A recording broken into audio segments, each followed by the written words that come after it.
You are listening to KLRN Radio, where liberty and reason still reign. Hi, I'm Mike, founder of DollarShaveClub.com. What is DollarShaveClub.com? Well, for $1 a month, we send high-quality razors right to your door. Yeah, $1. Are the blades any good? No. Our blades are f***ing great. Each razor has stainless steel blades, an aloe vera lubricating strip, and a pivot head. It's so gentle a toddler could use it. And do you like spending $20 a month on brand name razors? 19 go to Roger Federer. I'm good at tennis. And do you think your razor needs a vibrating handle, a flashlight, a back scratcher, and 10 blades? Your handsome-ass grandfather had 1 blade and polio. Looking good, pop up! Stop paying for shave tech you don't need. And stop forgetting to buy your blades every month. Alejandro and I are going to ship them right to you.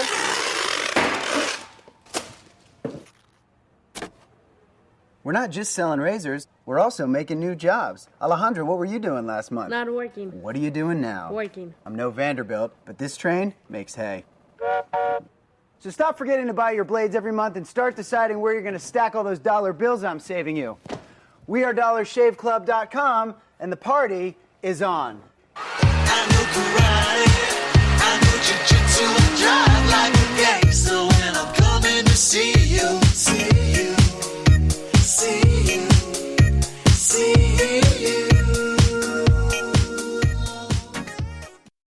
you. Not to be a backseat driver, but can you say for sure you got the best monthly payment possible on your auto loan? Could it be that you might have gotten a better deal by shopping the loan at a few places and have a lower car payment? Next time, before you go car shopping, visit Communication Federal Credit Union first. Our auto loan experts will find you a perfect loan and get you the lowest monthly payment we can. Communication Federal, your auto loan experts. Restrictions apply. Federally insured by NCUA. Today, this breakfast isn't just breakfast. It might be the first McDonald's breakfast you're having at McDonald's again. This lunch might be a weekly tradition you hadn't had in weeks. And this dinner might be the first one you bought for not just you in a while. Whatever this order is for you, McDonald's will be here to take it. Get more of the chicken you love with a delicious McChicken sandwich for $1. And for an extra buck, add a refreshing Dr. Pepper. Dining rooms are starting to reopen in certain communities at participating McDonald's. Cannot be combined with any other offer or combo meal. KLRN Radio has advertising rates available. We have rates to fit almost any budget. Contact us at advertising@klrnradio.com.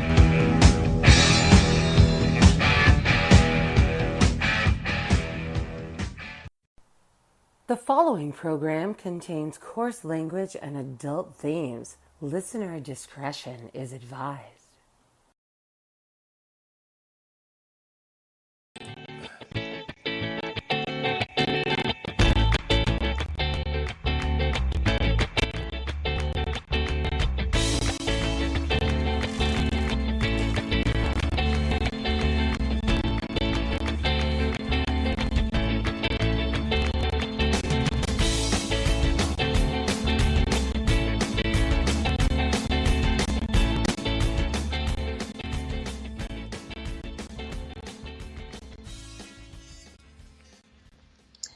Welcome, everybody, to another episode of He Said, She Said. I hope y'all had a great week and are greeting the Friday with all the muster it deserves. With me tonight is our beloved producer, Rick.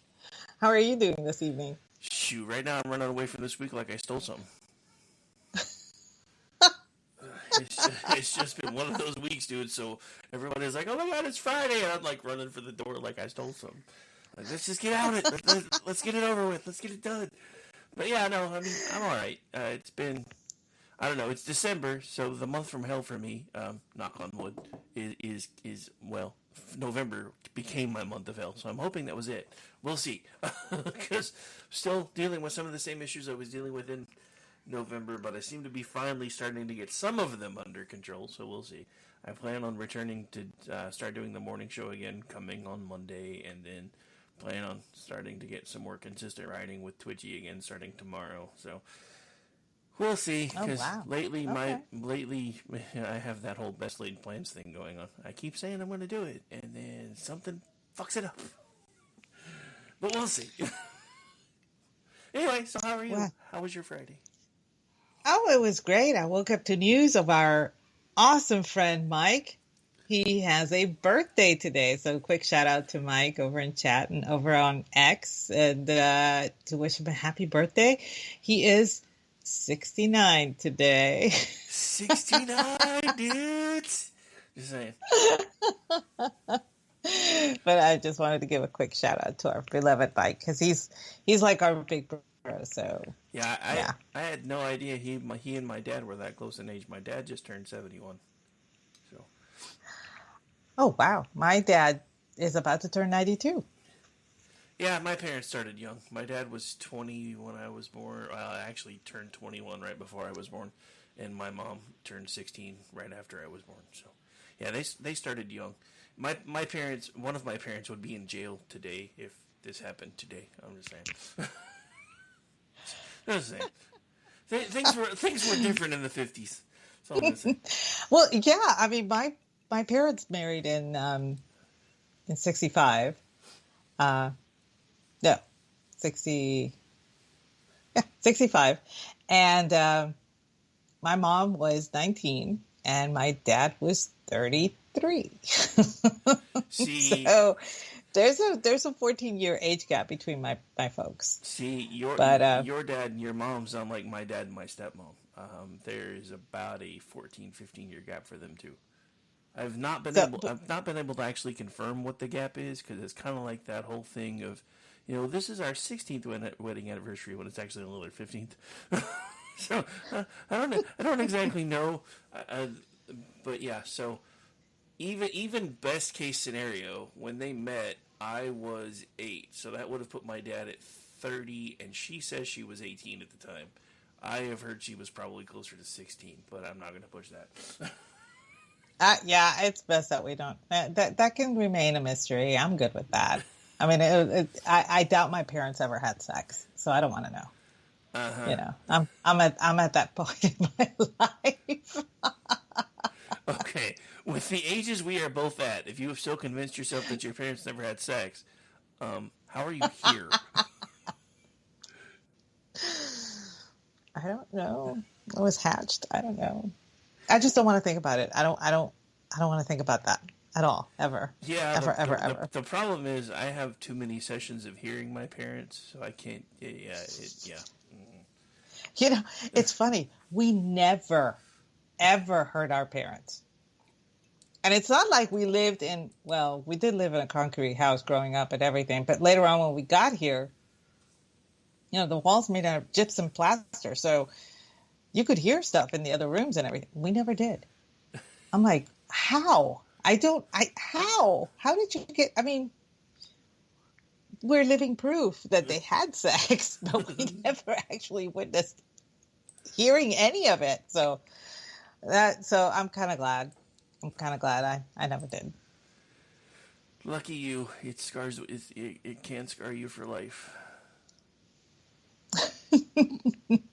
Yes. Anyway, moving on from that weird segue. I don't know how we got onto this topic, but let's change it. I don't either, but I blame you because you insist that you are aware your parents never had sex, so that's how it started. Yeah. Let's just keep to that. Okay, moving on. So, how did you spend your Thanksgiving? I know that we were supposed to have a show last Friday, but unfortunately, I just couldn't. Something happened to my back, and it was very difficult for me to even function Friday. So I begged off, and Rick was more than happy to take a night off, which, it was right after Thanksgiving. So that was not a problem for me either. Normally when you're like, I'm going to take the night off, I'm like, cool, I'll see if I can figure out a dude bro or something. I was just like, you know what? Let's just take the night off. Yeah, it was right after Thanksgiving. People are tired, and everything. And I'm sure you had a lot of people over for Thanksgiving, didn't you? I know. Well, actually, not at my house. We actually did Thanksgiving for the first time at my oldest son's house. Him and his wife bought a house recently. So we did Thanksgiving at their house. There were like 50 people there. We spent most of the day outside, and it was potluck style. So everybody brought their favorite holiday dish. And unbeknownst to us, half the people that had never done potluck before didn't realize that meant you were supposed to cook the dish before you got there. So Oh no. we showed up because there was all these posts, right? We are eating at 2. So if you are not here by 2:05, do not blame us if there's no food. So we got there at like 1:50, and then my kids disappeared for almost half an hour. I had no idea where they went. I was sitting out there talking to my ex-mother-in-law, ex-father-in-law, and my sons, and and my daughter-in-laws. And then suddenly my ex-wife sits down from across from me right before we're about to start eating, which happened to be about 3:30. And I'm like, so what happened to, all these posts about you have to be here by 2? She's like, well, we could have probably eaten on time if half the people didn't bring their dishes uncooked. I'm like, oh, I didn't realize that was an option. She's like, no, it's not an option. I said, well, it is next year if I come now. Because they got away with it. Yeah, I'm just like, no, I'm sorry. If it's a potluck, the dish has to be completely cooked, and it has to be warm if it's to be served warm, so that when you get there, all you have to do is put it on the table and serve. Well, yeah, that was our plan, right? Because I live about 35 minutes from my son's house, and we fixed 2 huge pans of what I call baked potato casserole. It's kind of a take on potatoes au gratin, but it's actually kind of chunked potatoes with the skin still on. And it's basically all the ingredients that you would put inside a baked potato, and it becomes a casserole. So I figured by the time we got the extra kid that was coming with us and got there, would have been about 37 minutes of travel time. I had the oven set at 375 before we pulled them out. So they still would have been really, really, really warm when we got there, because we were getting there just a few minutes before 2 o'clock. And then the food sat there for an hour and a half, and I was mad. Because by the time I got to eat everything, it was cold.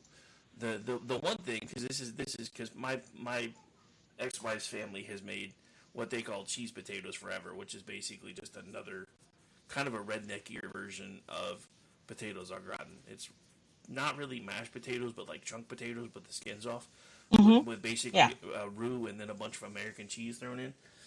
And I'm always like, why don't you guys do this like a baked potato when you do this? It would be so much better. They're like, no, we've always made them this way. They still had like 3/4 of a pan of their potatoes. Both of mine were gone. I win. Yeah, I think you win here. I win. Wow. And, we need to start like a cooking podcast, and rope Vincent into doing this too, because he has the most delicious stuff always. But we need to like do that and start like your recipe for this dish, and yeah. Well, no, honestly, I've been trying to bug everybody to do like a KLR radio cookbook for forever. We need to do that. Yes, we do. It would be fun. It would be. It'd be so different. I mean, we could put out an entire book on aperitifs because of you. Just saying.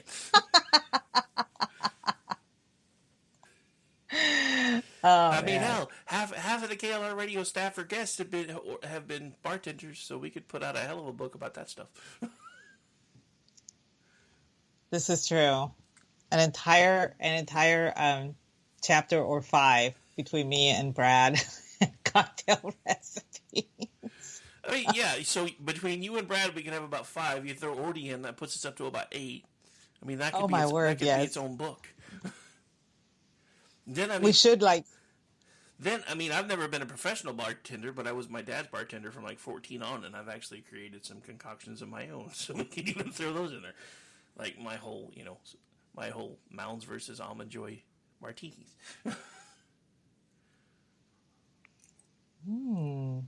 That does sound good. Yeah, I remember I put that out on Twitter, and you're like, I'm taking notes.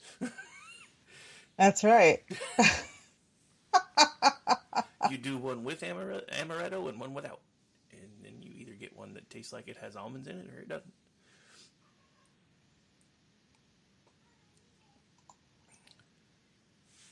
I like the taste of almonds, but I don't like to eat almonds. So, like, I mean, if it's almond flour or almond flavored, cake or anything like that, I'm fine. I'm all over that. That's fine. Almonds are one But of my actually, three favorite all-time eating nuts. actually eating the nut, I can't. I just can't. See, I like almonds. Almonds is one of like the firmer class of nuts that I actually like. It's pretty much the only firmer nut that I can think of that I eat all the time. My three favorite nuts, I don't even think one of them actually technically counts as a nut, but almonds, pecans, and cashews are if I had access to those, I could eat those all the time. It did probably weigh like 1,000,000 pounds by the time I was done.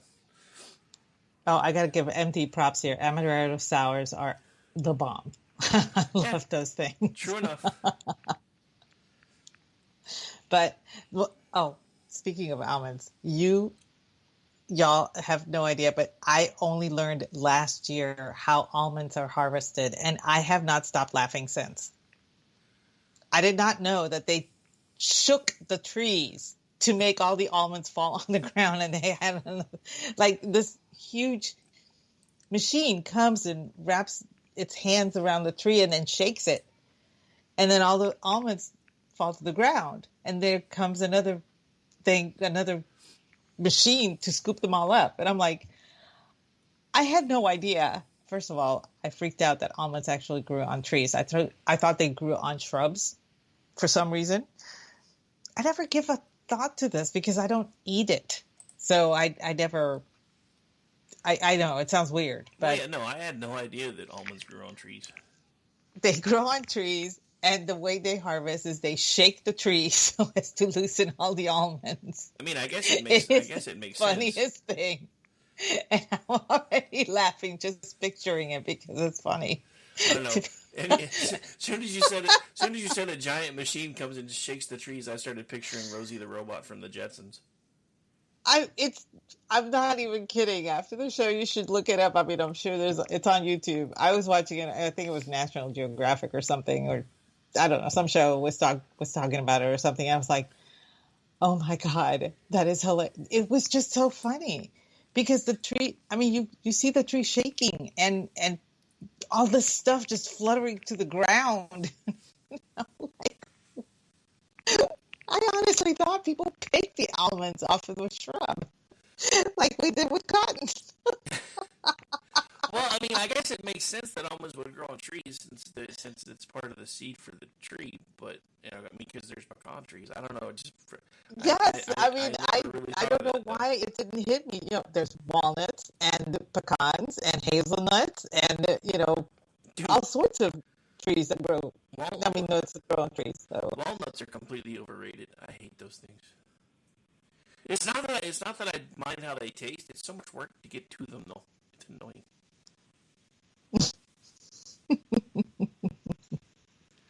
Anyway, you should look that up after the show. So you know what I'm talking about. I am very easily entertained, people. I'm not kidding when I say that I laughed for hours after seeing this machine shake a tree. I don't know. I mean, yes, that does mean that you are easily entertained. However, I think as far as being easily entertained, I think Jeff has the market cornered because he gets happy with Chinese tent porn. I'm just saying. I don't want to know. I do not We've talked about it. It's just basically this lady that pitches tents. Literally. Oh, yeah. Okay. Anyway, so not even the happy ending Thanksgiving. Style, just an actual tent. All right, going back to Thanksgiving. Before I lost my shit over almond trees. So that at least I'm sorry that it took forever to set food on the table since everybody brought it uncooked and there was one oven? Yeah. So, one oven in the entire house, and it was full for over an hour and a half while everybody reheated or finished cooking all their stuff because they brought it uncooked. And I'm like, are you kidding me? But yeah, so nobody was happy about that. And then I got the lowdown on how we're doing Christmas this year. For the first time ever, they're doing Christmas on Christmas Eve. So I've had to change all my other plans around because they want to do that again at Kyle's house. And Kyle looked at my former mother-in-law, my sister, and my former wife and said, if we're doing this at my house, we're doing it on Christmas Eve because Christmas Day is going to be nothing but me, my wife, and my kids. They all got pissed, and I'm over here just laughing. Not like laughing that they could see it, but just laughing. But it's his house, his rules. But the tradition has always been that family gets together on Christmas Day. What annoyed me when we were married, even when we were just dating, for most of the time that we were dating in the first couple of years that we were married, every Christmas Eve and every Christmas Day had to be spent at her grandmother's because that's what they always did. And I'm like, but we have tons of other people that we need to figure out how to get worked in.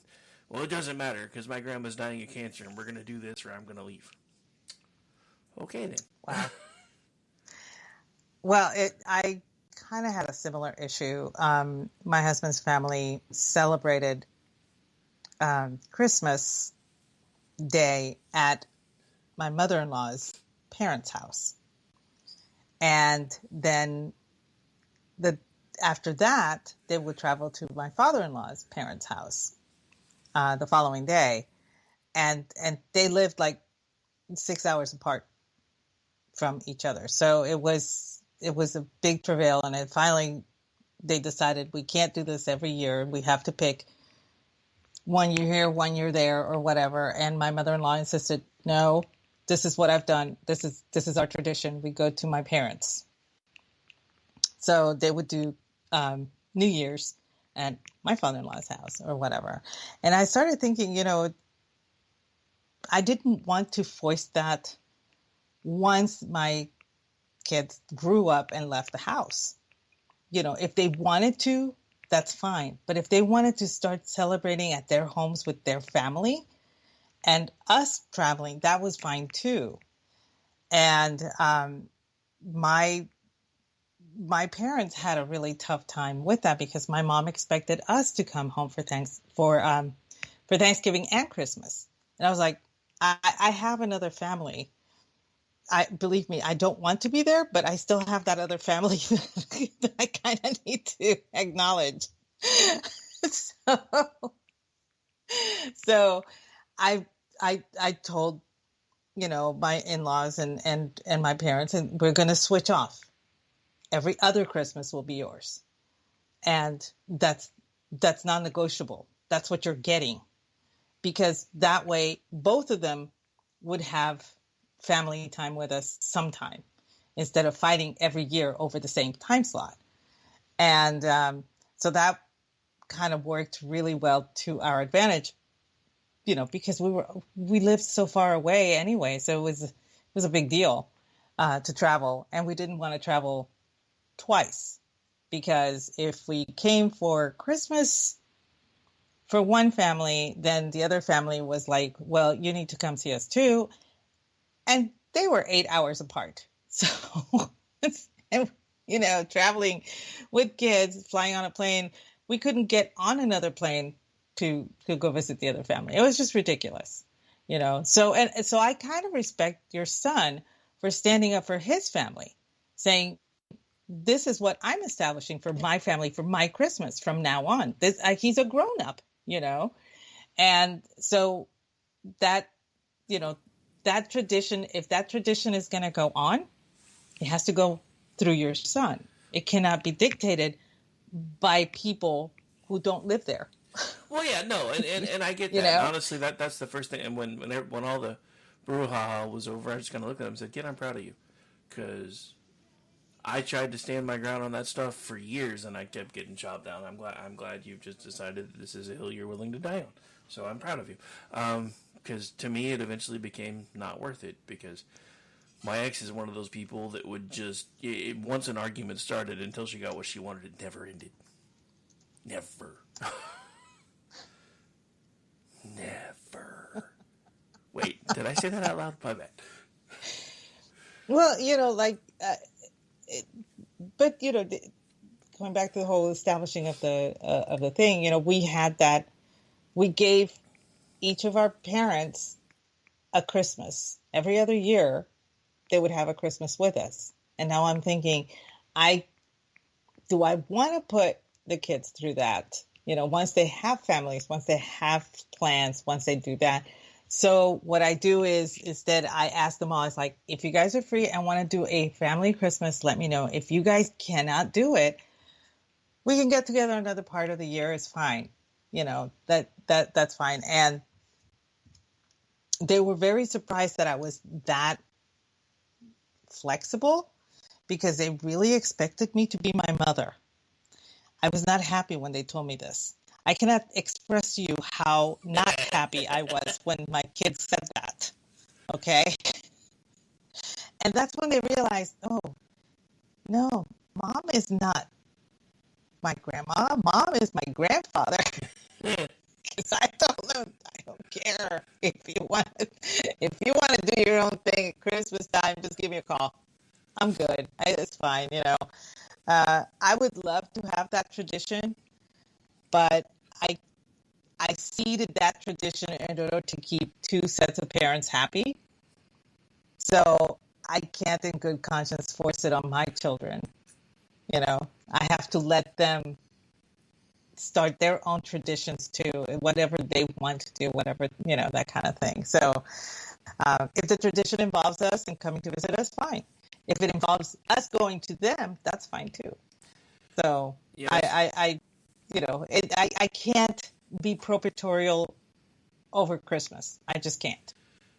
It goes contrary to the whole reason for the season. It goes contrary to that. Yeah, and that was kind of my thing. I was like, you know what, this isn't worth continuing to fight over, because my dad was fine with it. He's like, dude, we can do Christmas whenever. Just let me know. So we always started a thing where usually we'll do it like the weekend before. Like we're getting together this year on the 17th, because that way he can do the stuff in Wellston, and that's the other thing. My dad and I are very similar. Like as soon as he married my stepmom, pretty much all the holidays started revolving around her family, because his family didn't really do the traditional holiday stuff, so he started going over there. So that was kind of the same thing for me. I didn't really have anywhere other than like my great aunt's house that we went on a regular basis for holidays. So other than Christmas, because that's the one thing that's like a big deal for my dad. I mean, how my dad dressed up as Santa for like the first 20 years when I had kids. He was still coming to my house dressed as Santa when my kids were adults, until he just couldn't do it anymore. But I mean, literally, he went completely white like years ago. He'll let his hair get super long and his beard get super long every year. He'll be walking, like I'll be going with him somewhere and we'll go to like a grocery store or something. He'll be like in his t-shirts and his t-shirt and sweats. Kid comes up to him, Santa, is it you? Like, oh my God. Because he's got the belly and everything. So you get the longer white hair going and the long beard, and all the kids are like, oh my God, look, Mom, it's Santa. He's like, yeah. That's perfect. And that's why I've always worn the Santa outfit every year. And I'm like, my God, my dad is Tim Allen. Jesus.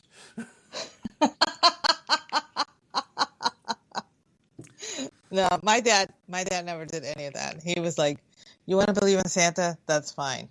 I'm good with that. And I mean, he would never confirm or deny. Ever. It was the most annoying thing. And it would drive my cousins absolutely batshit. Because my dad was the be-all and end-all of every single fact known to man, according to my cousins. Because my dad he worked for NASA. He was the physics teacher back home. He was an historian's nephew. I mean, my dad had run the gamut of everything. We've had this discussion. discussion. Your dad was a fucking secret agent. You're not going to convince me otherwise. Probably. But I mean, it would drive my cousins batshit because they wanted confirmation that Santa either did exist or did not. And my dad would actually use physics and then stop. Like there were, and he would tell them there's some physics that I cannot even explain to you. But he would do the physics of Santa and the sleigh and the reindeer and all that stuff, and it would work. He would make it work to where they would believe that it could happen. And then, of course, the whole thing about the chimneys. Oh, my dad had an explanation for that too, and everything. I mean, my dad could explain anything and make it believable. But then he would force you. It's like, but it's up to you. Don't take my word for it. You need to come to your own conclusions. My dad was the whole trust but verify person well before Reagan. So yeah, it would drive my cousins absolutely batshit. I just never paid attention. I just said, yeah, he exists. Okay, I'm done with it. You know, I was happy to believe, and I did. I still do, actually. I'm not gonna lie. Aww. I do. Well, But having people like my dad around helps, which is funny because the one time I actually literally said to him, I was like, "Oh my God, my dad's Tim Allen." He's like, "No, get it right. I'm Scott Calvin." I was like, "Damn it," which was Tim Allen's character on the Santa Claus. Yes. I was like, "Damn it." Oh, but How funny. My dad's Too funny. my dad's where I get my sense of humor from, though. Too. My mom was always way too serious.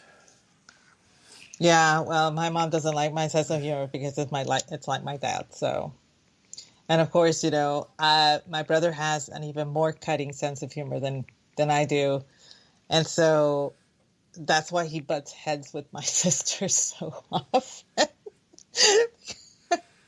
My sister does not have a good sense of humor at all, and this is one of the reasons why my good morning tweets, I used to post them on the Book of Faces, and they were quite popular. And two of my sisters always found it funny, but there was always one that didn't get it. That was sister number 2. I'm number 1. And she just said, "Why do you always post this stupid stuff? It doesn't make any sense." And I'm like, I found the Democrat. I didn't say it, though. You should I did not say it.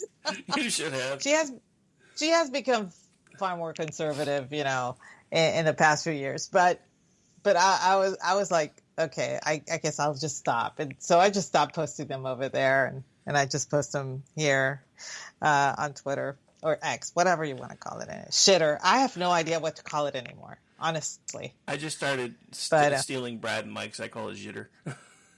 Jitter. Okay. Or not Brad and Mike's, Brad and Andrews. The one Xitter, whatever. So, yeah. So that has been fun. Anyway, so going back again to Thanksgiving, mine was actually not too bad. I spent it all day in the kitchen. Like a good Puerto Rican.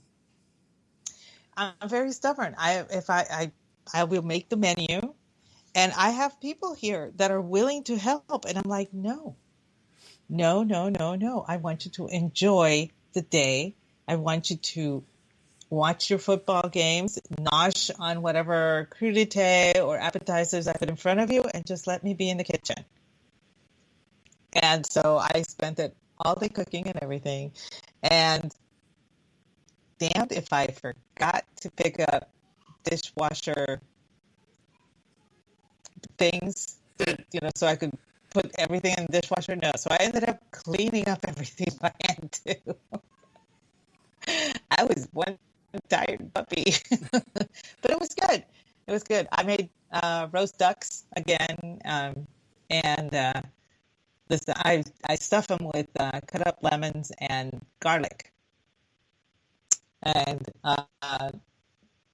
they love the garlic because it's roasted and spreadable. So they spread it on the rolls, which I baked, and flatbread, which I did. And I did a really good. I decided not to do a green bean casserole this year. Don't come at me. Do not come at me. I did serve green beans. I kind of stuck to the semi sort of traditional green bean dish, but I did a twist on it. I steamed them, and then I put them in a cold water bath so that they would stop the cooking process, right? Yeah. And then I cooked bacon, 4 rashers of bacon, and once they were nicely browned, I took them out, let them cool, crumbled them up. I put the green beans. I put sliced mushrooms in the bacon fat and cooked them until the water had evaporated from the mushrooms. From that, and then I dumped the green beans and the bacon back in there, and just sauteed that real quick for about 30 seconds or whatever, and then I put that in a dish and crumbled feta on top, and it was really good. You didn't skip the green bean casserole. You just made a fancier one. I did a different take. There was no cream of mushroom soup, but there were mushrooms in it. There was so there's that. But there were no onions. No French fried onions. Sorry. So my family has two different versions of green bean casserole because there's people that don't like mushrooms because they're wrong. So we have the regular green bean casserole. It's basically and then we take it a step further anyway. So it's the cream of mushroom with the French fried onions. Then we normally cook bacon in with the green beans before we throw them in the casserole. Then there's other bacon that we basically hard crisp and put over the top with the crunchy onions. Then there's a cheese version, which is basically instead of cream of mushroom soup, it's cheddar cheese soup. And the people that don't like mushrooms really, really like that one. And I almost made that with the potatoes, but since we wound up having to make two, we made 10 pounds worth of potatoes. So by the time we put the potatoes and the cheese and the bacon and everything, each pan was almost 7 pounds a piece. So I was like, yeah, I think that's enough food. I think that's enough potatoes, yeah. Well, how many people did you have? We were supposed to have about 50. I think they wound up with 35. Okay, yeah, that's a lot of people. Yep. It was just four of us. We were supposed to be five, but one of my friends got sick and could not come over. So it was just four of us, and there were no leftovers. I was surprised. I roasted 2 ducks. There were still no leftovers. Yeah, we wound up taking a lot of the leftovers back home with us. We ate the boring version of cheese potatoes for 3 days because there were so many left. But I wound up fixing those up too because I still had bacon bits and everything in the fridge, so I wound up fixing those up too. So, but my son has gotten really good with a smoker, so that we had a really good smoked turkey. I need to learn. I need to learn how to. I have a smoker. I've never used it. My brother-in-law finally have a small one. I finally have a small one. It's an electric smoker that uses pellets, and I just haven't really messed with it yet. But I plan on it. I don't know if I'm actually springing on a actual prime rib this year, or if I'm just going to do poor man's prime rib with my smoker. Because prime rib is expensive. And if you... Yeah, it can get pricey. There's a lesser cut of meat that if you smoke it right, tastes just about the same anyway, so... I'm thinking I'm going to go with the lesser cut so I can get more.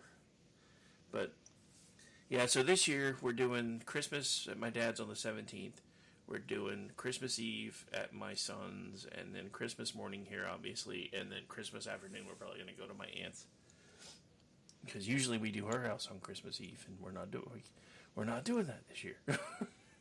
Got it. So but see, to me, it makes more sense to celebrate Christmas Eve than it does Christmas Day, but that's because that's what we did in Puerto Rico. Yeah, but then then it kind of defeats the whole purpose of Santa coming if you celebrate the night he's supposed to be coming, though. So, well, you celebrate and no gift unwrapping. Sorry, that's a hard and fast rule where we were when we were growing up. Well, it was a hard and fast rule simply because Santa only brought one gift if he decided to come to your house, because the true gifts were coming on the 6th. Because we celebrated Epiphany, so Santa was a cool guy. Don't get me wrong. Growing up, Santa did bring, a couple of gifts or something, but the real stuff came on the 6th. Damn Catholics. It's not just the Catholics. We figured out, hey, there's 12 days in between. We got 2 Christmases, not one. I mean, And let's face it, we're not Jewish. Jews get 8. Yeah, So I was gonna say, if you're gonna get to that point, you might as well just do the whole 8 days of lights thing. Get a present every day. But and honestly, for my kids, that's pretty much how it's always been. Because I mean, they had Christmas with my dad. Before my mom went nuts, they had Christmas with my mom. They had Christmas with us. They had Christmas at great grandma's house. I mean, they literally, by the time, usually by December 30th, we had done at least 6, 7, sometimes 8 separate Christmases, and my kids had a freaking toy store. oh wow, okay. I was like, yeah, I'm not doing that with the grandkids, because that, to me, it always detracted from the actual meaning of Christmas. And I get it that I was just as much a part of it, but we fought over that all the time. I was like, dude, they don't need all this crap. They just don't. That's not even what this is supposed to be about. Okay, fine. Because, I was a pushover. Not going to lie. Not a pushover anymore, but I was. I think that's actually what became the beginning of the end of our relationship, is I got tired of being a pushover. Oh man, I'm in the back bedroom and the bed is completely full of everything that I have to start wrapping to send off, mind you. Not the stuff that goes under my tree. That's separate. There's always an outlier. Kieran in the chat like, where did the static go? I miss it. I know. I'm very blessed because I do have a lot of friends to send gifts to. So I'm very happy about that. I've already sent all of the gifts for my siblings on both sides of the family, and my mother-in-law and my parents. All of that stuff. It's already sent out, so I don't have to worry about them. My nephews and nieces have all been taken care of. When my niece came up here to visit, and so I had all of those gifts already wrapped. So she took them to my sisters, and my sister's going to distribute them because most of them are in the San Antonio area anyway. And so I was just like, yeah, take them all. I don't want to deal with having to mail anything anymore.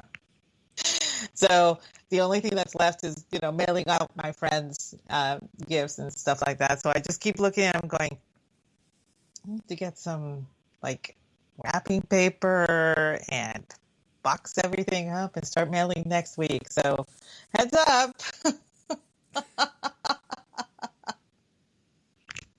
Oh, yeah, and I have to sit down and start writing cards. That's going to happen tomorrow. And I'm finally going to get around to putting up the Christmas tree. I couldn't do it. Courtney was my guest for a while, and I didn't want to deal with that while she was here. I wanted her not to be dealing with the mess because I put everything everywhere, and then put up the tree myself and stuff. So I'm a little behind schedule for putting up the Christmas tree. Yeah, we normally put ours up on Thanksgiving Day and then decorate it the next day. We didn't get to it until, I think it was, what day was it? Wednesday, I think, was when it finally got put up this last week. But then we waited until Anna was back over so Anna and Gracie could decorate it together because my kids are adults now. They don't give a crap.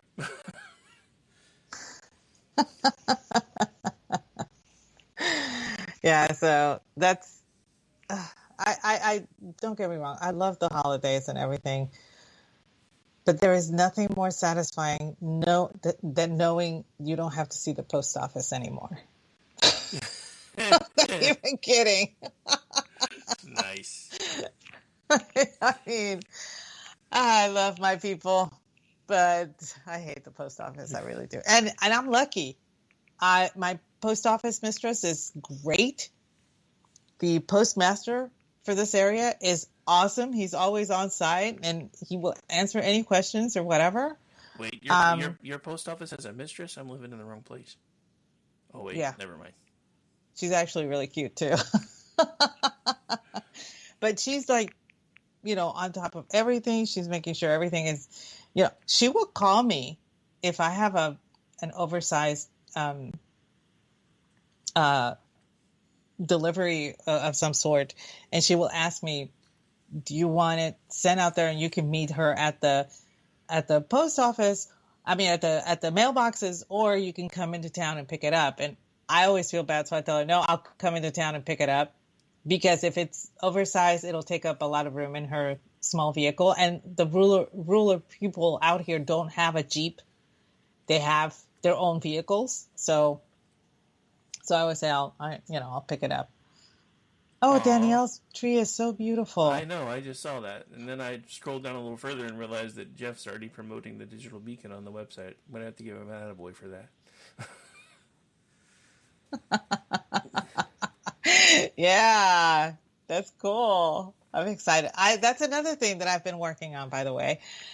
I decided to start going back to my old blog and start kind of writing there, trying to get into the groove of writing again so that I can write at your place too. So I'm starting to get into the groove of writing again. Yeah, I'm actually starting I'm preparing. I'm actually starting to get kind of excited about that too, because there's so many different things that are gonna kind of eventually be an offshoot of that. Like, we've been talking about wanting to do video podcasting and everything else. I think that's going to be where most of that comes into play.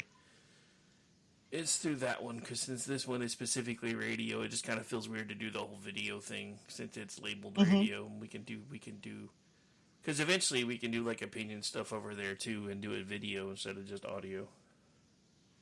That will probably be a year or so down the road, because I want to start with just news first, as much as possible. It sounds like a really cool venture, and I know Michael Loftus. He's asked me a couple of times to go write over at his place, and I'm like, I'm not that good. I really am not that good. Well, see, and well, it's. I mean, first of all, yes, you are. I've read some of the things you've written when you've put them out from time to time. So quit selling yourself short. I mean, other than the fact that you actually are short, we won't go there. I am short. But the thing that's been the hardest between trying to write for Loftus and trying to write for Twitchy, their interfaces are completely different. So when I go from one to the other, I get frustrated really easy. Like I had a whole piece ready to go on Loftus, and I accidentally double posted an image. So I went in and tried to remove the image and deleted the entire article. I haven't written anything there since because it pissed me off that much. Oh my god! It's like, you know what? So upset.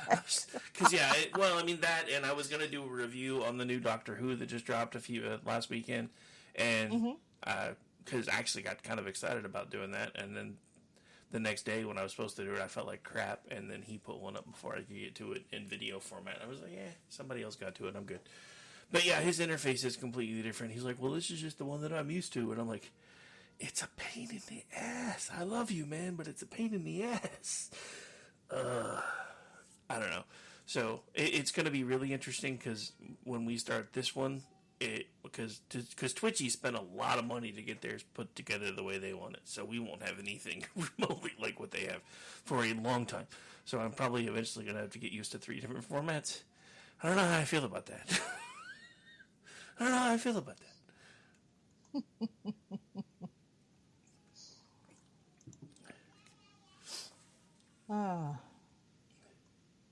But yeah, it's been really hard this month to get things out for me at Twitchy, because it's like anytime I have 5 minutes to find something to write, they've all written it. I'm like, and I keep digging and digging and digging, and by the time I find something, it's already been written. I'm like, I think I'll just start over again in December.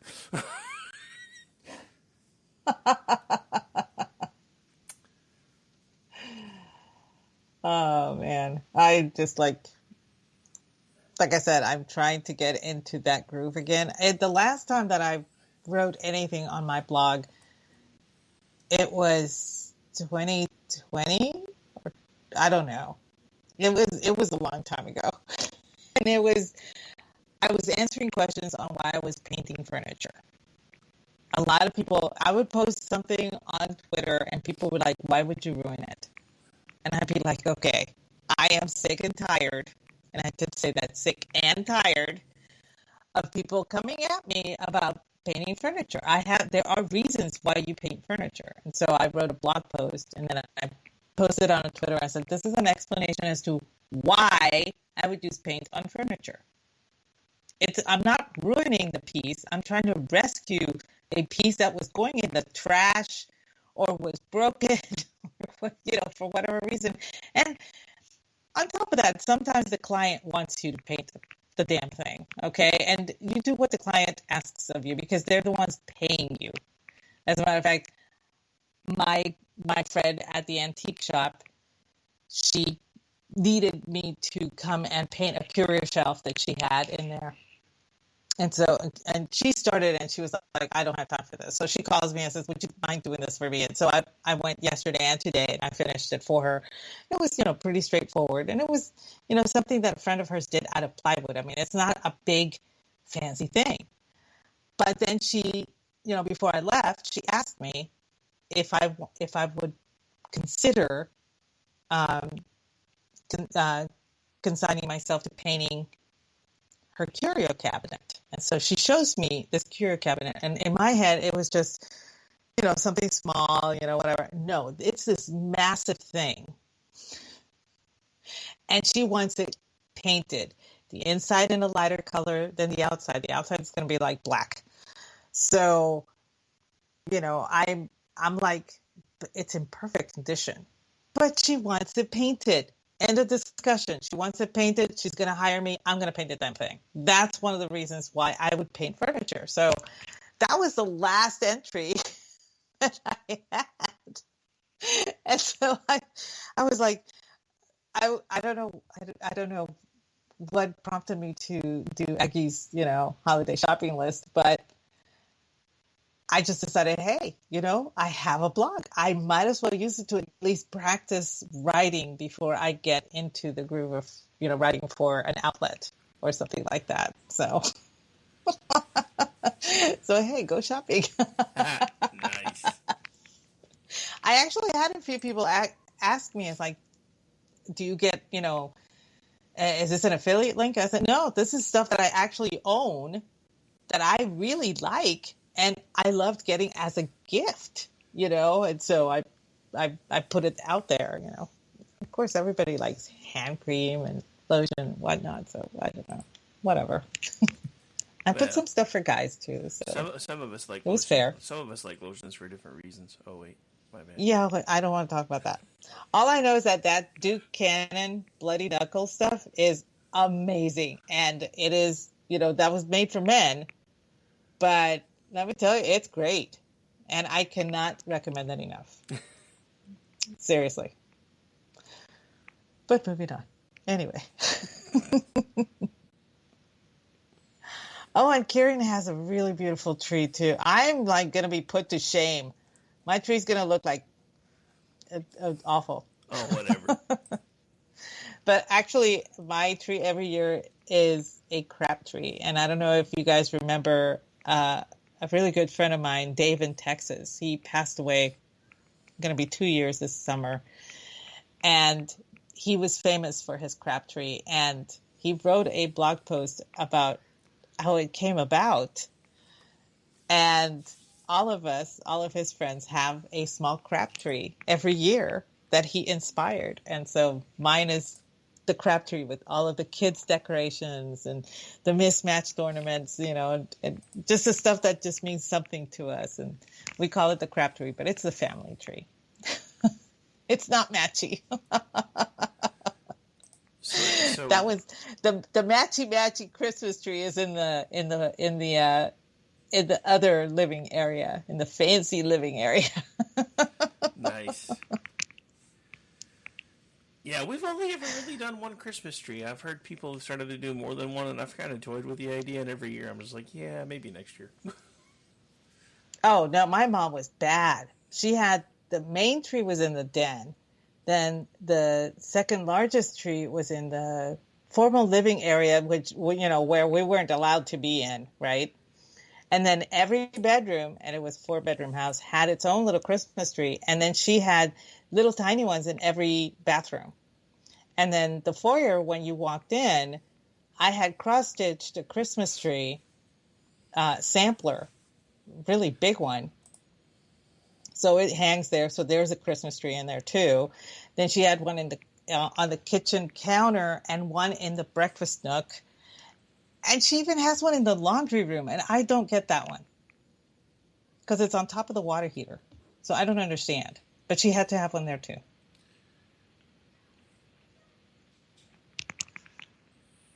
Oh yeah, that's a lot of damn Christmas trees. I'm just saying. Yeah. There's a lot of Christmas trees in my parents' house. My dad he's given up. He's like, whatever, I don't care. He says, you can have as many Christmas trees as you care to decorate on your own, because I'm not doing jack or shit. That's my dad. And I'm not kidding. I don't think my father's ever lifted a finger to decorate anything in that house for Christmas. He's a bah humbug kind of guy. I mean, I have to admit, if somebody came at me and like, we're gonna do like 15 Christmas trees, I'd be like, the fuck we are not. I'll help you do one. I'll help you do one. The rest are on you. I know. It's ridiculous. But, I never ask anybody to help me. They set up the trees. Don't get me wrong. They'll set them up. And because I don't have live trees. I've given up on live trees. I can't have them here. I have too many pine trees around me to justify a live tree in the house. So we just have, fake-ish trees. They kind of look real, but they're fake. And once they're set up, then I decorate. And it's kind of zen for me, putting the ornaments where I want and fluffing the things and whatever and everything. And then by nightfall, everything is decorated and people come back into the main living area and they can ooh and ah, and then they help me put away stuff. But as far as decorating, I'm the one that does all of it. And I don't mind. I really don't. Mostly. No, I don't. I don't mind.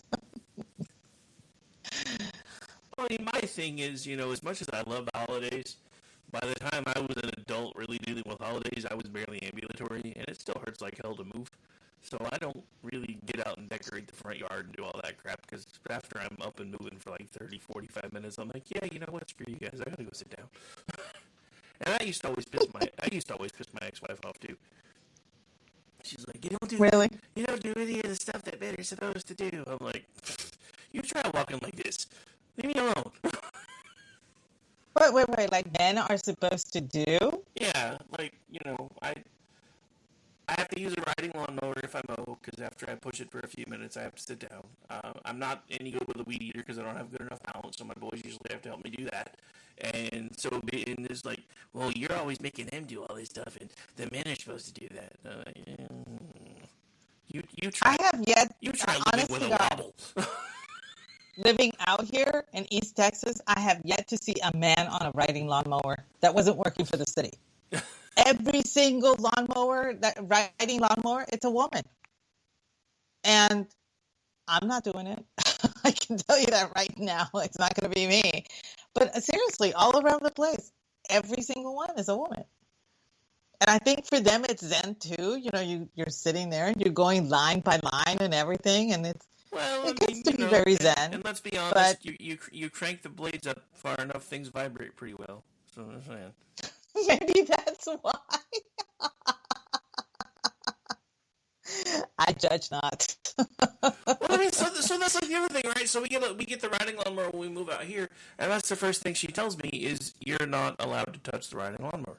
I'm like, okay, so I guess that means either you or the boys are doing the mowing, because we got it from a friend of hers for like dirt cheap, and she's like, you don't worry about it, I'll take care of it, because you're not gonna be very good at this, that, and the other. Then she got pissed off at me when I didn't want to. I was like, why did you? No, I said you told me that I couldn't touch the lawnmower, so why are you mad at me for not touching the lawnmower? I'm doing what you told me to do. Yeah, it was one of those. I with her, I never really could win for losing. I didn't talk about it much because I figured I signed up for it, but now that I'm through the other side of it, I'm like, I really don't know why I put up with everything for as long as I did. I really don't. I never understood that whole doing what men are supposed to do thing. I mean, it's just I get that there are some things that men are much better at than women when it comes to home improvement, doing lawns, that kind of stuff. I get it, but that doesn't. I mean, if it needs to be done, it's like today. I'm leaving to go to the antique store to finish painting that curious. There's a tree fell across the driveway. Now my driveway is a quarter-mile long. Okay, but this one's like relatively close to the house. But it was rotted enough that I knew that if I stomped on it well enough, it would break, and then I could move the pieces. I didn't come screaming, "Oh, help me, a tree has fallen," and then drag my husband out there to do it. I did it myself. I'm like, I'm not helpless, and it does tend to drive him a little crazy when I go do things and I don't ask him for help or whatever. But, that's the way I am. I get that he's busy doing something else, so I'm just going to leave him alone and I'm going to do my own thing. It was actually 2 trees, by the way. The first one was at the beginning near the house. The second one was further down. So I had to stop twice to destroy a tree and move it out of the way. And this is where physics is your friend. And so that was, I get to the store and I still have bark and moss and crap all over me. And I tell her, I'll start as soon as I clean up. And she's like, what the hell happened to you? It's like 2 trees. It's fine. It's not a big deal. So I come home and I, I'm doing, chores or whatever. I don't know what I'm doing. And my husband looks at me and said, did something happen? And I was like, well, I don't know. Why? What do you mean? He's like, well, there's like a tree that wasn't there. I was like, oh yeah, it fell across, but you know what? It was rotted enough, so I stomped on it to break it, and then I moved the pieces off, and then there was another one over here, and I showed him. I was like, why didn't you come get me? And I was like, because I could do it. It's like it didn't dawn on me that I could ask for help. It really didn't.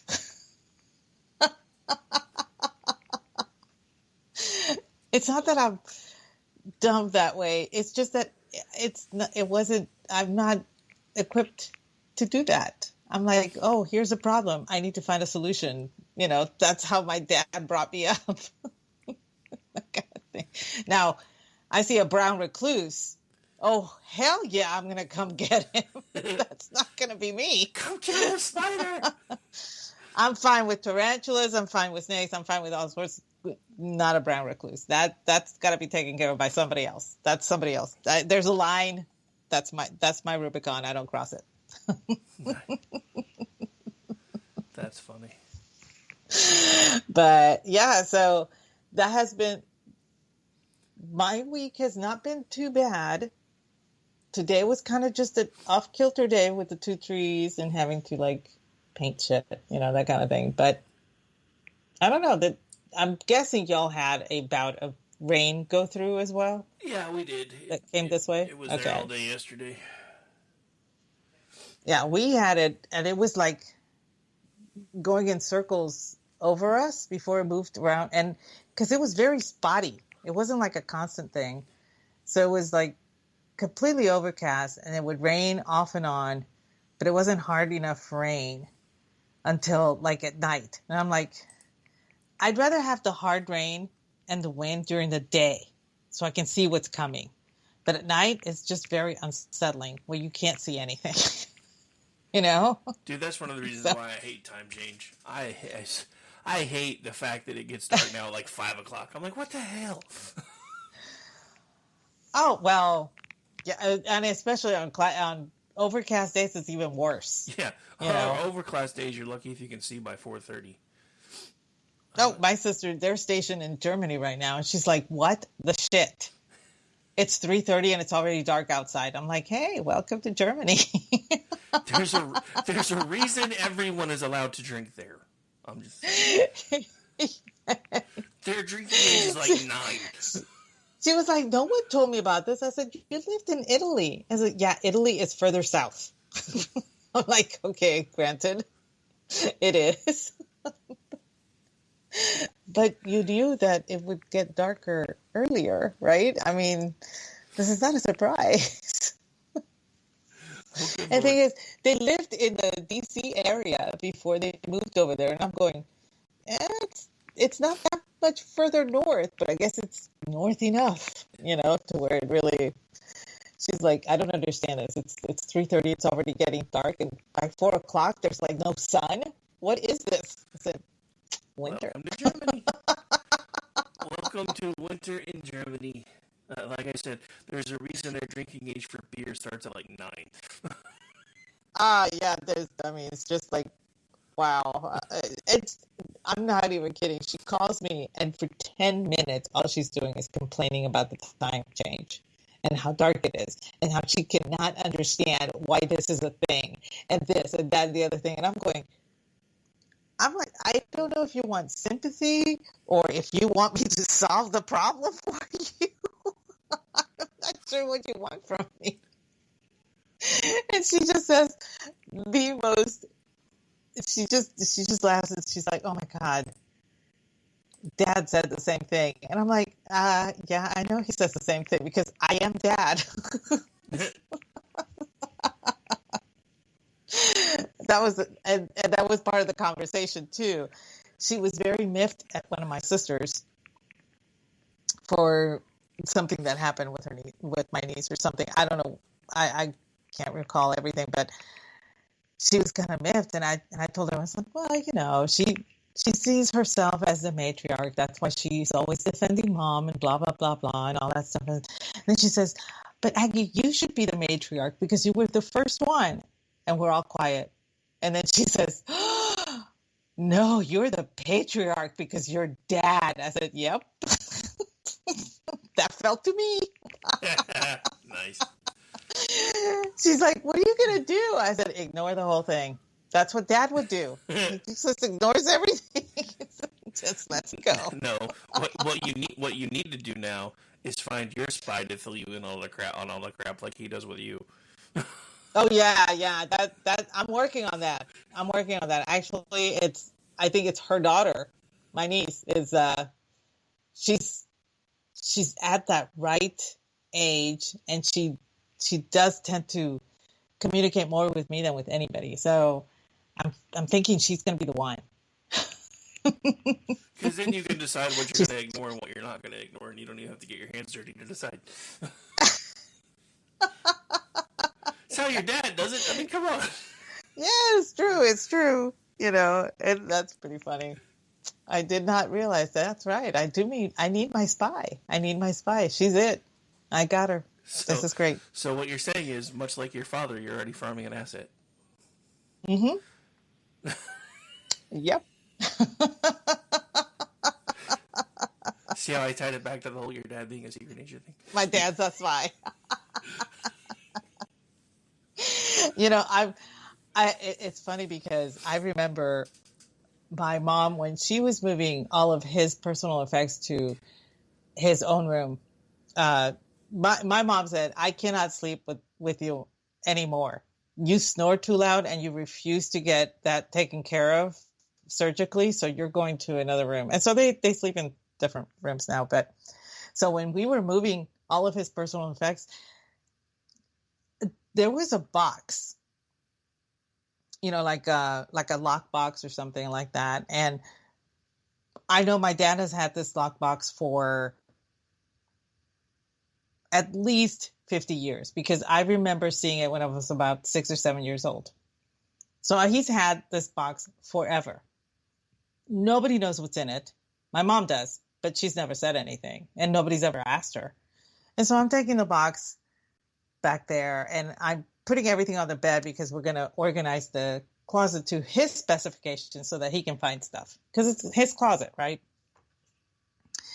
So, I put the bed on the, I put the box on the bed, and then I'm coming back with, this organizer for ties and all that stuff. And so we start organizing all the clothes, the way he wants them and everything. And he's being the supervisor, right? And then he picks up the box and he gives it to me and he says, it goes on the floor instead of up on the shelf, he wanted it on the floor. I was like, okay. So I put it on the floor and he says, you're 42 years old and you've never asked me what's in that box.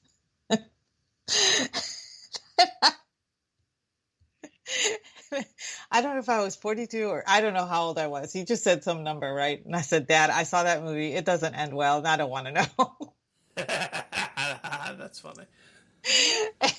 And he didn't get it because he had not seen the movie. Okay. And he was like, no, it's nothing bad. It's just paperwork, but it's important paperwork. And I was like, so like I'm assuming that he meant the will, so I said, so I'm assuming the will and, birth certificates and things like that. And he said, among those. Yeah. And I just looked at him and was like, I don't want to know, do I? I really don't want to know. I have no idea what's in that box, but I would not be surprised if there was some things in there that indicated government work. Yeah, his knock list is in there. His kill list is in there. It's all in there. Because there were times when my dad was, he literally came to the States and worked for like a year before we all moved here. Okay. He had friends in every branch of the military and every branch of the government. I don't know how. I really don't know how because your dad was an operator. Because it's my dad. I keep trying to tell you this. Your dad is an operator. But he still had all of his old NASA contacts. He still had all of the, just all of these people. It was weird. My dad had a weird life, but it was his life, and it's in that box. And so, I'm sure once he passes on, God forbid it be anytime soon, my mom's going to ask me to go through that box. I'm supposed to help. My brother is, no, he was the executor, but he ceded that to my sister, my number 2.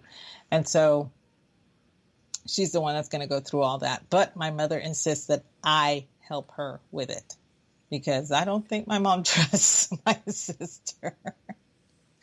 Because, my sister's the type that, something's in the will, like if my dad leaves the empty bottle of Paco Rabanne to my brother, she'll say, no, he really doesn't like it. It should go to this other person instead. And I'm like, no, that's not the way it works. You're supposed to literally execute what's written, And my mom's afraid that my sister might not, so that's why I'm roped in. So one day, not soon, but one day, I might regale y'all with stories of what's in the box. God, I hope it's not like the movie. So Stephen wants to know if the year that your dad was working here by himself was the same year Kennedy was shot. No. He came here in 1975. In 1963, he was, wait. Oh shit, he was stateside in 1963. But he wasn't married to my mom yet, so. So, I know we have smart folks in the chat, but just in case, when I mentioned a knock list, a knock is a non-official cover, so knock list would be the list of names and aliases used that are not official.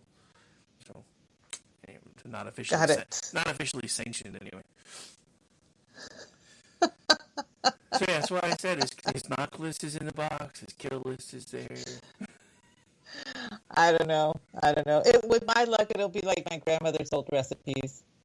I mean, your dad's probably listening right now and trying to figure out where I am so I can be disappeared. But my grandmother did not cook. So see, that's weird. However, especially for his own she was shit. best friends with one of the nationalists that tried to bomb the feds back in the 50s in Puerto Rico. So yeah, there's that. My grandmother had a very spicy past. Oh yeah, no wonder she didn't know how to cook. She was too busy blowing shit up. You could have, dude. When I found that out, Dad was telling me the story, and I was like, "You serious, Dad?" So wait, and he's like, "Yeah, paternal or maternal grandmother? paternal." I'm telling you, he's a spy. I would not be surprised at this point. I'm telling you, he's a spy, or he was. If he's listening right now, he's probably reaching out to people that have me disappeared. So if God, I hope he's not listening tonight. No, but he's planning on listening for our next production. So Yeah, I already told him about it.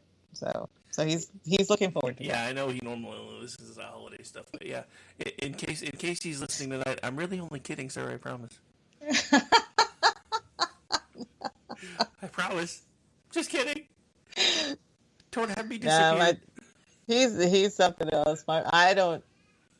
I swear, it's like my mom. Sometimes she'll lose patience. I'm like, oh, your father. I just don't understand. And I'm seriously looking at her, going, 58 years of marriage later, and you still don't get it. Okay, Hey, there is no hope for the rest of us. At least she stayed. Oh yeah, she stayed. Yeah, it's funny because they're the funniest couple I know. They'll get on each other's nerves, but God forbid they be apart from each other for any period of time. I mean, seriously, it's the weirdest dichotomy. It's just weird. It's a weird, but it works, So I do have to back up to something for just a minute, because I have to say this actually kind of this on the face of it kind of annoys me. So the whole her moving him to a different room because he snores too loudly. I have had this complaint with my ex-wife and now 2 roommates who both snore louder than I do.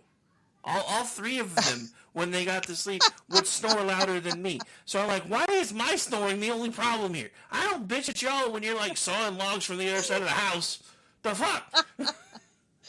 I feel bad because I do snore. And so when we were at CPAC and I was, we had our own rooms and everything, and I felt really bad because I didn't want to wake up anybody else in the other rooms or, whatever. And I was like, I can go stay in a hotel. And that was one of the reasons why the first time I went to CPAC, I stayed in a hotel and not in the Stacy compound with her parents, because I didn't want to wake anybody up with my snoring. Yeah.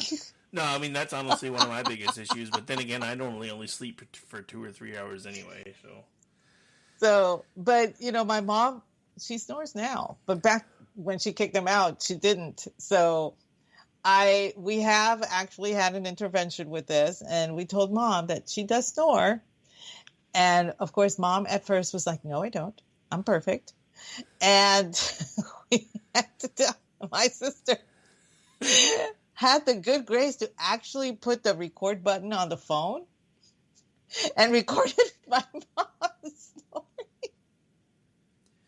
My mom was horrified. No, like, exactly, right? So, and this is, like, even when my second wife and I first got together, I snored a little bit. I mean, I will admit it's gotten worse as I've gotten older. But I'm not going to sleep with, I'm not going to sleep with a fucking oxygen mask on. I'm claustrophobic. You push it over my face, I'm never going to be able to sleep. And now they have this thing that you can do internally, and I'm like, I don't know what you're putting in. I don't know what you're even doing to make that work. But so, and then as it got worse and worse, one night I couldn't sleep because, well, I mean, I never, like I said, I normally sleep about 2 or 3 hours a night, except for a few times a year I'll actually get closer to 6 to 8.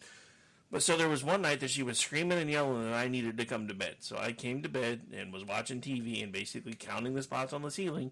10 minutes later, she's snoring to beat the band, so I just start recording it. Because she's still, to this day, even though I've showed her 3 or 4 times, I don't snore that bad. So I played it the next day.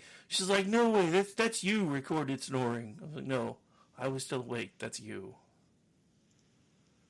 Nuh-uh.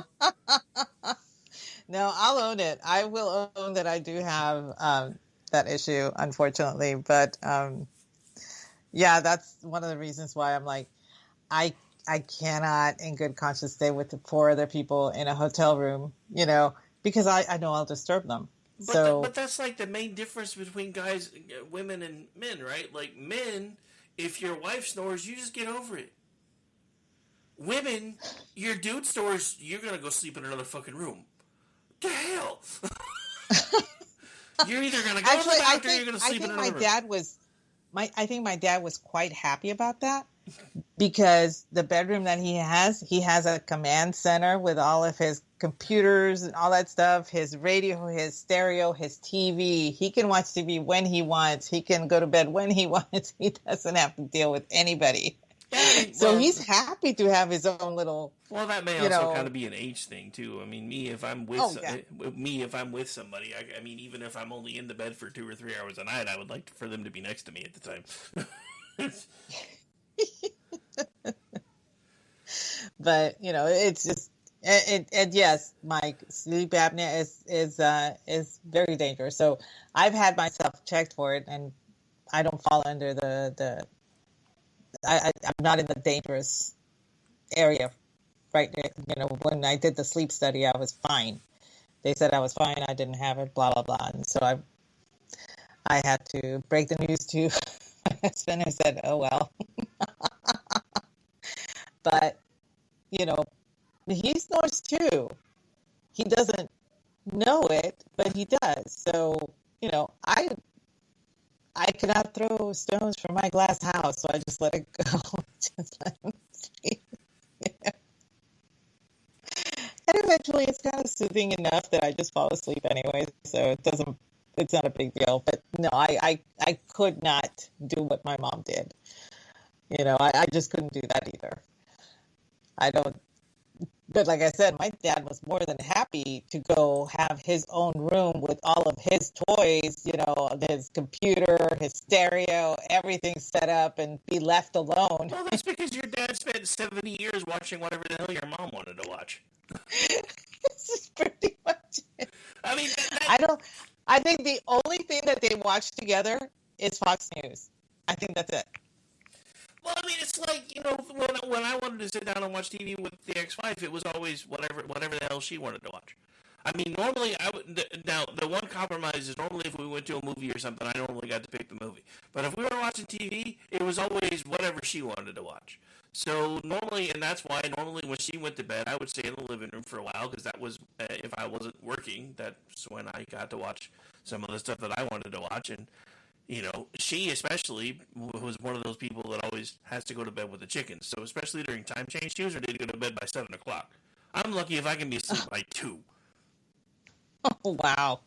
And she was always mad at me because I wouldn't come back. It's like, it's 7 o'clock and I'm going to bed. Why aren't you coming with me? Well, first of all, I have to work in like 3 hours. Or sooner, depending on what night it was. And second of all, you know me, I can't get to bed before midnight, 1 o'clock anyway most nights, and I'm lucky if I can get to sleep that early.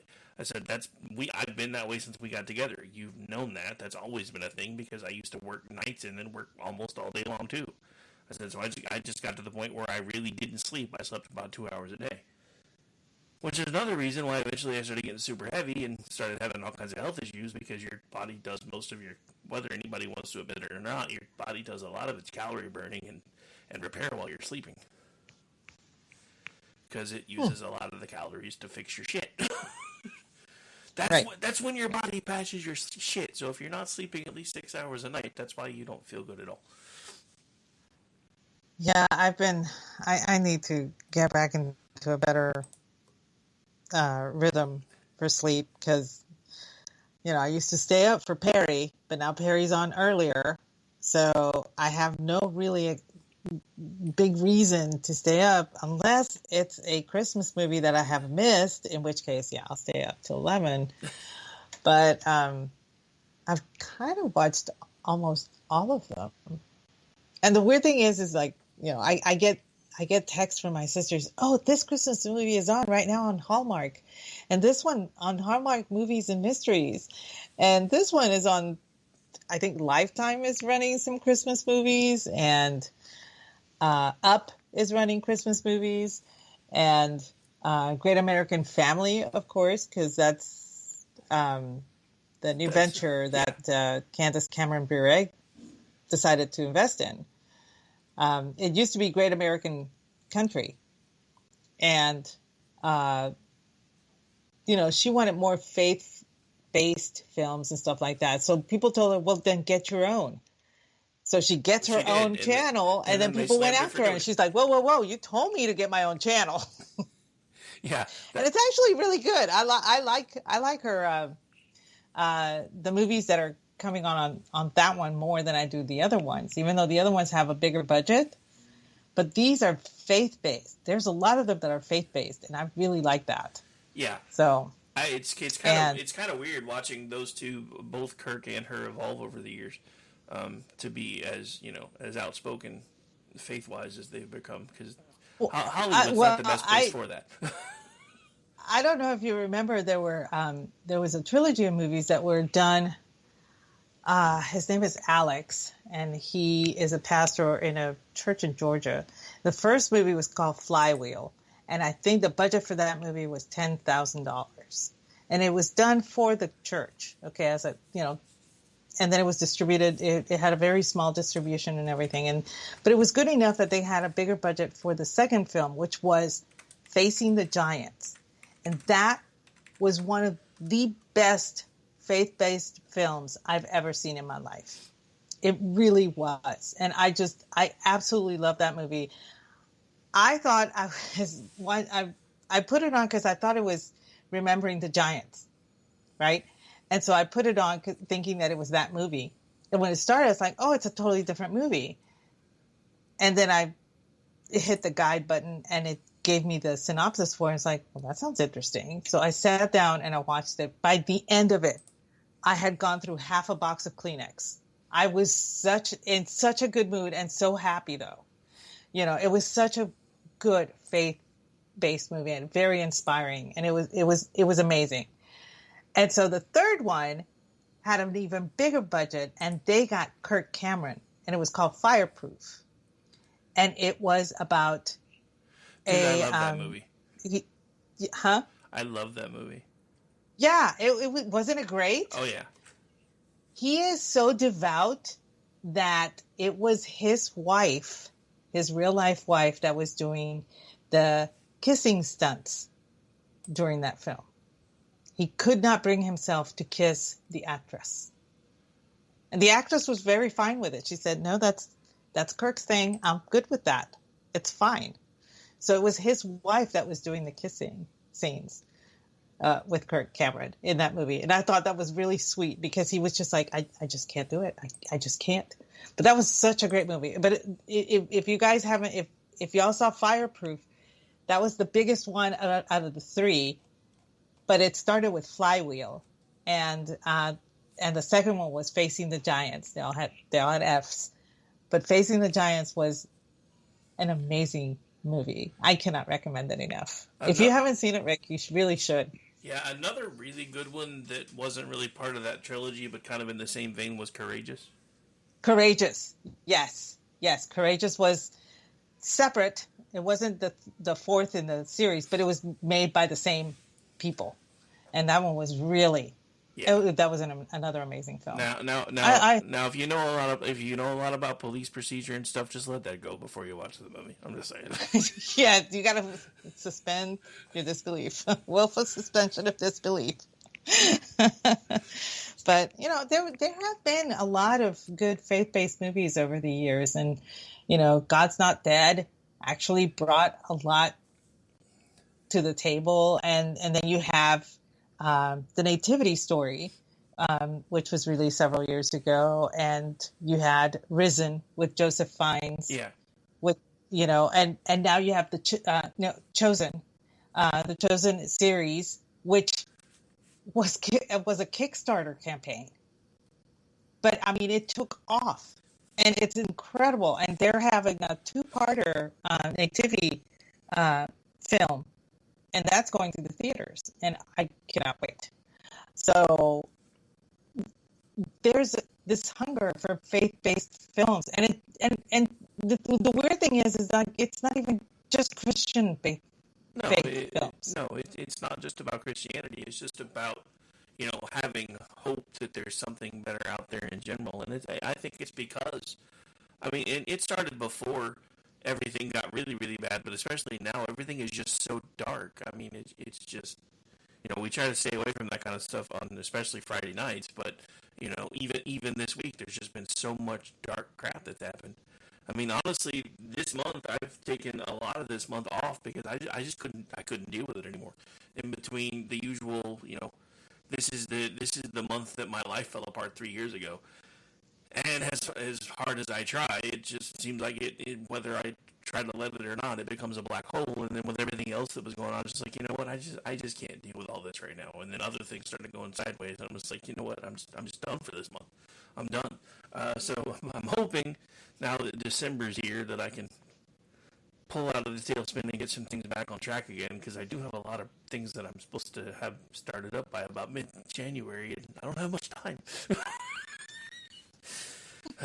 So I think that's driving a lot of it. I mean, hell, even Kevin Sorbo has done like 5, 6, 7 faith-based pictures that I know of in about the last 10, 15 years since the Andromeda stopped.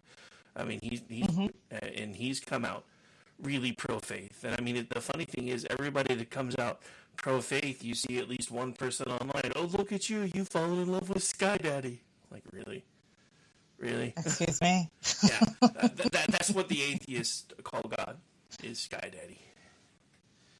Oh, for goodness sake. Yeah. Seriously? I don't, I feel bad for the militant atheists. There are good atheists out there, the ones that just don't believe and don't care. And don't care if you believe. You're fine with that. They don't mind believers. A true atheist just doesn't believe. That's it. But there are some that are so militant and so strident about it that it has become a faith for them. And those are the dangerous ones. Well, I mean, the whole thing with atheists is really no such thing as an atheist. There's an agnostic. It's actually just a militant form of agnosticism, because they know something is out there. They just don't know what it is. I mean, even Wesley Crusher, which is like the quintessential atheist, is basically a humanist, which is a religion all its own, because you believe that at some point human beings are going to transcend and become more than what they are now. That is a faith, whether anybody wants to tell you it is or not. That is a faith. One of my sociology professors was a humanist, and when he was describing his belief, he said, it is a belief system, and I do believe it to be a faith of sorts, and he said, he was very honest and upfront. He said, any other humanist that tells you it's not a faith, they're lying to themselves. You have to be a believer in that system in order to consider yourself a humanist. It's the definition. So he was actually very, very open-minded for a sociology professor, which is saying a lot, because I've met some that are so close-minded as to have steel traps. So, holy crap. So there's, Sorry, I got distracted. I just noticed Spreaker has a new category for the area where it lets you check on the ad revenue. They have the trending IAB categories for the station. Apparently, we sell lots of cigars. Just saying. Really? I had no idea. Apparently, one of the most listened to ad categories for us is revolving around cigars. So that's interesting. Okay. Well, good to know. Anyway. Got lots of smokers. Well, Rex is in chat. He's enjoying a good cigar right now. I'd never seen this category before, so I clicked on it real quick. I was like, what is this? This is new. But yeah, apparently it actually tracks it actually shows you the day and the number of impressions you've gotten in the different categories that they're in. But yeah, on November the 2nd, we had over 300 ad impressions on cigars. That's funny. I'm just saying. That is so weird. I thought we'd be selling razors. Well, That train makes hay. Yeah, no, those don't count. Those are our private ads. They don't track those. Ah, okay. These are the ones for their insertion program. Ah, so all right. Well, I learned something new today. That's interesting. All righty. Well, we are at the slightly over top of the hour, so I guess we should wrap this up. Now that I've done blathering about my family. Hey, podcasting is cheaper than therapy. That's all I'm going to say. It really is. There's a reason. There's the reason I've been doing this for almost 14 years. Because trust me, I've gone through therapy for the last 2.5. I finally I was like, dude, you're asking me all the same questions I ask anytime anybody else is asking me questions about what they should do. So I think I've got this. I'm done paying you. All right. So, Rick, where can we find you? Well, tomorrow night we're doing a makeup edition of Juxtaposition to help make up for the Hexed Rocktober. We're leaving that category behind, though. We'll figure out another one for October. So tomorrow night we're doing an episode on Freemasons, because, perfect time of year to talk about secret societies, I guess. I don't know. That's awesome. I will be tuning in for that. My father was one. Is there anything your father did not do? He couldn't fly. That you know of. That I know of. It's kind of like that True Lies episode where Arnold Schwarzenegger's flying a helicopter. When did you learn to fly? Don't ask. Anyway. But yeah, so we're doing that. Good. And then off Sunday, I don't think I have anything going on Monday. Tuesday, back around producing for you guys. And then Wednesday, full boat. So starting with whatever, as far as I know, we're back on schedule for that next week. Then I think producing for the conservative curmudgeon. He's been kind of up in the air lately, so I'm not sure. Ladies of the Red Wine, and then Ordy and I will finish it off. If we don't do curmudgeon, I may actually sit in for him because it's been almost a month since he's done a show, I think, and I need to make sure he's got one in the can. And then Thursday night, doing America Off the Rails starting at 7 Eastern, then taking a break, come back and do Jen and Rick at 10 Eastern. Friday, back around with you, doing this, unless Mickey is available, and hopefully at some point he will be, not because I don't like doing this with you, but I know you miss Mickey. And then Saturday night we'll be back around for regular Juxtaposition night.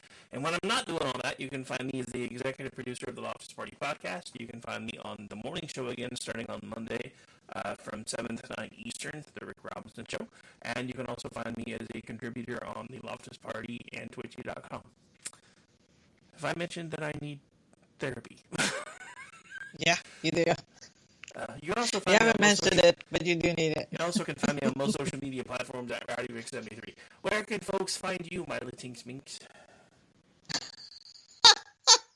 God, I can't believe you said that.